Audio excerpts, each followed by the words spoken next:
दोस्तों नमस्कार। संभवतः पूरे प्रदेश के नगरीय निकाय चुनाव का बिगुल आचार संहिता 17 या 18 जनवरी को लग जाएगा। धमतरी नगर पालिक निगम का चुनाव, महापौर का चुनाव सामान्य पद के लिए आरक्षित मुक्त निकला है। दावेदार लगातार अपनी सक्रियता से पार्टी के नेताओं का ध्यान खींच रहे हैं और ये साबित करने में जुटे हुए हैं कि महापौर पद के लिए हमसे योग्य कोई दावेदार नहीं है। धमतरिया के गोट लगातार महापौर पद के दावेदारों को एक मंच देकर उनके चुनाव लड़ने से लेकर शहर विकास की योजनाओं के बारे में चर्चा करने का प्रयास कर रहा है।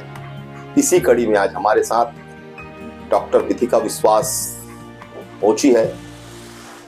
उनसे चर्चा करेंगे, उनसे जानने का प्रयास करेंगे कि अगर पार्टी और जनता का आदेश या जनता का आशीर्वाद उनको मिलता है तो धमतरी शहर के विकास को लेकर उनकी क्या योजनाएं रहेगी, धमतरी शहर में क्या योजनाएं उनके द्वारा पूरी की जाएगी, क्या उनका विजन रहेगा, इस संबंध में बेबाकी हम चर्चा करने का प्रयास करेंगे। सबसे पहले धमतरी में वोट का आपका स्वागत है।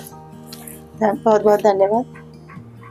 हालांकि आप काफी समय से सक्रिय राजनीति में हैं, लेकिन मैं चाहता हूं कि एक बार आप अपना परिचय हमारे दर्शकों को दें। मैं डॉक्टर विथिका विश्वास हूँ। रामबाग मेरा निवास है धमतरी में। मैं शादी होकर धमतरी में आई हूँ। राजिम मेरा जन्मस्थली है। कौनकेरा गांव की मैं बेटी हूँ। मेरा भाई सरपंच रह चुका है। मेरे पापा संघ में काम करते थे बहुत पहले। अब मैं धमतरी में ही निवास करती हूँ और काफ़ी लंबे समय से 2008 से मैं भाजपा की सक्रिय सदस्य के रूप में, एक कार्यकर्ता के रूप में काम करते आई हूँ। चाहे वो विधानसभा चुनाव हो, लोकसभा चुनाव हो या नगर निकाय या जनपद हो, जिला पंचायत हो, हर जगह, हर गली मोहल्ले में, हर वार्ड में, हर गांव में मैंने घूम घूम के भारतीय जनता पार्टी का झंडा लेकर के अपना चुनाव प्रचार और भारतीय जनता पार्टी के प्रति आस्था प्रकट की है। चुनाव बहुत नजदीक है, संभवतः फरवरी माह में चुनाव हो जाएगा। महापौर पद के लिए आपकी भी मजबूत दावेदारी मानी जा रही है। तो आप अपनी दावेदारी को लेके कितने आश्वस्त हैं? क्योंकि इसके पहले एक चुनाव के पहले में महापौर पद के लिए आपका नाम लगभग फाइनल हो गया था, मीडिया की सुर्खियों में आपकी पट्टी भी चल गई थी। इस बार पुनः आपकी मजबूत दावेदारी मानी जा रही है, तो इसको लेके आप बताएं और आपके पास क्या योजनाएं रहेगी अगर आपको टिकट मिलता है, पार्टी और जनता का आशीर्वाद मिलता है, तो क्या आपकी प्राथमिकताएं रहेगी? देखिए, भारतीय जनता पार्टी कार्यकर्ता पर आधारित एक पार्टी है और इस बार चूंकि सामान्य के लिए एक आरक्षण आया है, तो जितने भी हमारे भारतीय जनता पार्टी के कार्यकर्ता है, दावेदार है, सभी दावेदारी अपना करेंगे और कर भी रहे हैं। तो इस मौके पे अगर मैं अपने बारे में बोलना चाहूँ तो ये तो सारे हमारे वरिष्ठ कार्यकर्ता, वरिष्ठ नेताओं का आदर और स्नेह है जो मेरे नाम को पहले भी लिया गया था और इस बार भी जो भी है, जितना भी आ रहा है, पर मैं एक कार्यकर्ता के नाते अपनी भी दावेदारी रखूंगी। आगे श्रेष्ठ नेतृत्व जो है भारतीय जनता पार्टी के, वो अगर मुझ में विश्वास देखेंगे तो हो सकता है कि मेरे को भी टिकट मिल सकती है। अगर ऐसे में टिकट मिलती है और मैं नगर निगम में अपनी भूमिका निभा पाती हूँ तो सर्वप्रथम यहाँ की जो मूलभूत समस्याएं हैं, हर नगर निगम क्षेत्र की एक मूलभूत समस्याएं होती है, बिजली, पानी, सड़क, चिकित्सा, इन सारे मुद्दे हमारे प्राथमिकता के तौर पे ली जाएगी। और भारतीय जनता पार्टी का एक ही आधार है, सबका साथ, सबका विकास, सबका विश्वास और सबका प्रयास। तो सबके प्रयास से हम काम करेंगे ताकि यहाँ नगर निगम क्षेत्र में जो भी समस्याएं हैं वो सारे का सारा निराकरण हो सके और भारतीय जनता पार्टी को एक मजबूत नेतृत्व मिल सके। जो हम पिछले बार देखे हैं कि बहुत सारे यहाँ पे घोटाले भी हुए हैं और काम भी कुछ भी नहीं हुआ, तो उन सारे मुद्दों को हम प्राथमिकता से लेंगे और अच्छे से अच्छा काम करके नगर निगम को हम उच्च स्तर तक ले जाएंगे। पिछले चुनाव में पूरा इतिहास बदल गया। कभी शहरी सत्ता का सुख नहीं लेने वाली कांग्रेस को निगम में महापौर प्लस विधायक पार्षदों का बहुमत मिला। कहीं ना कहीं भारतीय जनता पार्टी के नेतृत्व के लिए सोचने की विषय रहा है। इस बार क्या उस गलती को सुधारने का प्रयास हो रहा है कि एक बार फिर क्या लग रहा है आपको कि कहीं ना कहीं पिछला चूक तो हुई है, जनता ने आपको नकार दिया था आप लोगों को। इस बार क्या प्लानिंग है जनता को लेकर, नगर निगम को लेकर? मैं सोचती हूँ पिछली बार जो हुआ था वो इन लोग डायरेक्ट जो चुनाव नहीं किए थे नगर निगम में अध्यक्ष के पद का, अगर डायरेक्ट फाइट होती है तो किसी हाल में कांग्रेसी यहाँ आधिपत्य नहीं जमा सकते। तो एक इतिहास है जो कुछ गलतियों की वजह से उन्होंने तोड़ा था। अगर डायरेक्ट चुनाव होता है नगर निगम में अध्यक्ष के पद का, महापौर के पद का, तो वो कांग्रेसी कभी भी जीत नहीं पाएंगे यहाँ पर। और उनका ये जो एक बार का मिथक है वो जरूर टूटा है, पर अगले बार ऐसा कभी नहीं होगा और आने वाले भविष्य में भी ऐसा हो ही नहीं सकता कि वहाँ पर भाजपा की सरकार ना बने। निगम में भारतीय जनता पार्टी के नेताओं द्वारा लगातार भ्रष्टाचार को लेकर काफी मामले उठाए गए, लेकिन देखा जा रहा है आज भी भ्रष्टाचार का मामला कागजों तक सीमित है, जबकि आपकी सरकार बनने 1 साल हो चुका है। अभी तक भ्रष्टाचारियों पर कोई कार्रवाई नहीं हुई है कि जनता के बीच जाके आप इस बात को बता सके। इसको लेकर आप क्या सोचते हैं? अभी 1 ही साल हुआ है हमारी सरकार को यहाँ पर आए छत्तीसगढ़ में, अभी समय है और आने के बाद तुरंत हम लोग कई सारे चुनाव में भी उतर गए हैं, तो इन सब मुद्दे उठेंगे और इनमें सुधार भी होगा।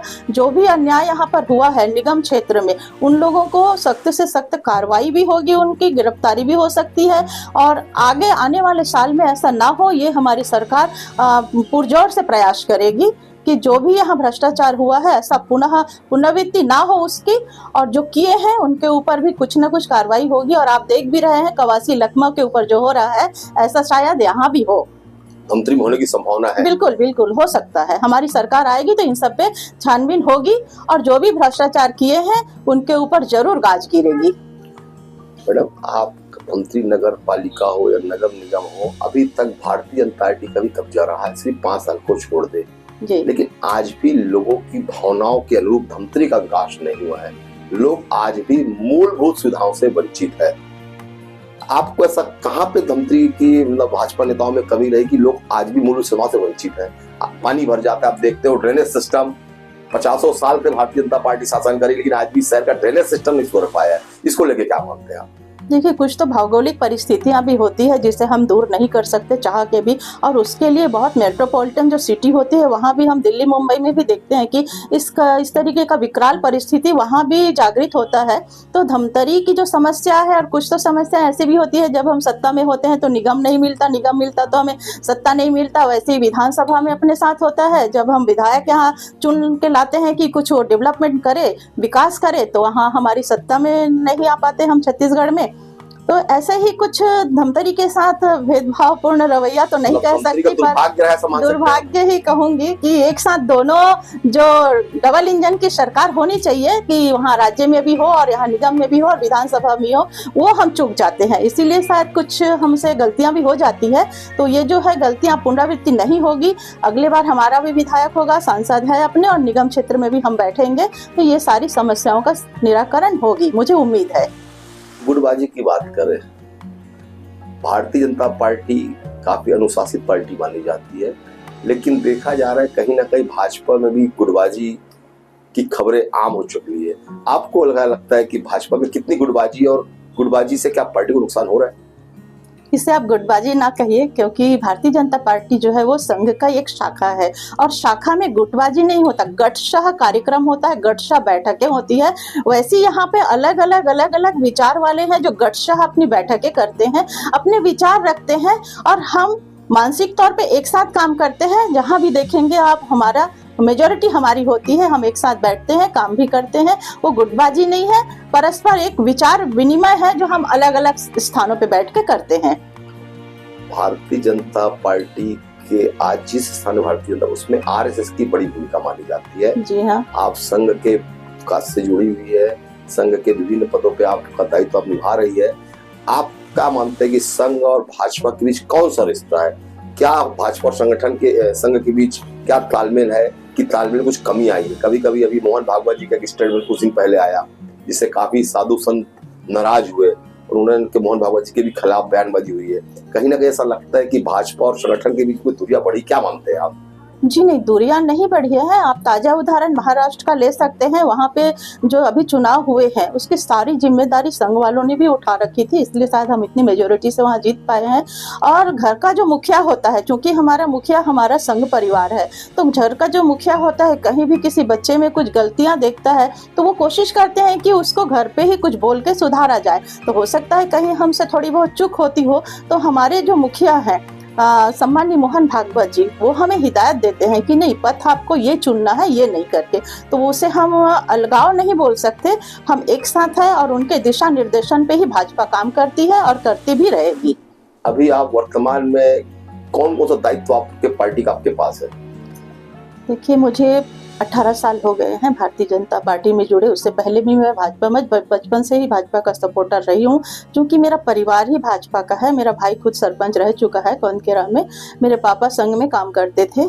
आज जब से मैं जुड़ी हूँ तब सबसे पहले मैं जिला की उपाध्यक्ष रही भाजपा में, फिर मुझे महिला मोर्चा जिला के अध्यक्ष के रूप में दायित्व मिला।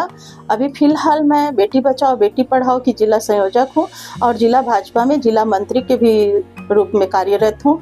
और संघ में मैं उससे पहले, बहुत पहले से मैं संघ से जुड़ी हूँ। संघ में भी विभिन्न पदों पर मैं कार्यरत रही। धर्म रक्षा वाहिनी में काम की हूँ मैं। पतंजलि योग समिति में मैंने 15 साल काम किया है। पतंजलि योग समिति के माध्यम से मैं गांव-गांव जाकर के लोगों को योग सिखाई हूँ और योग के प्रति अपने आप को निरोग कैसे रख सकते हैं, इसके लिए मैं जागरूक भी की हूँ लोगों को। और फिलहाल मैं यहाँ पे बंगाली समाज की 2 बार अध्यक्ष भी रह चुकी हूँ। संघ में अभी भी कार्यरत हूँ। महिला शिक्षा के क्षेत्र में जो हमारा भारतीय शिक्षण मंडल है, उसमें मैं प्रांत की सह प्रमुख के दायित्व में अभी भी कार्यरत हूँ। नमस्कार जी, धन्यवाद। दमतरिया के कोर्ट का लगातार ये प्रयास है कि जो भी लोग महापौर पद के दावेदार है, उनकी योजनाओं के बारे में, उनके धमतरी विकास को लेकर क्या उनके पास विजन है, इसका प्रयास किया जा रहा है। मेरा आप सबसे निवेदन, हमारा प्रयास अच्छा रहा हो, हमारे चैनल को सब्सक्राइब, लाइक और कमेंट जरूर करें। अगले बार एक नई शख्सियत फिर आपके समक्ष। नमस्कार।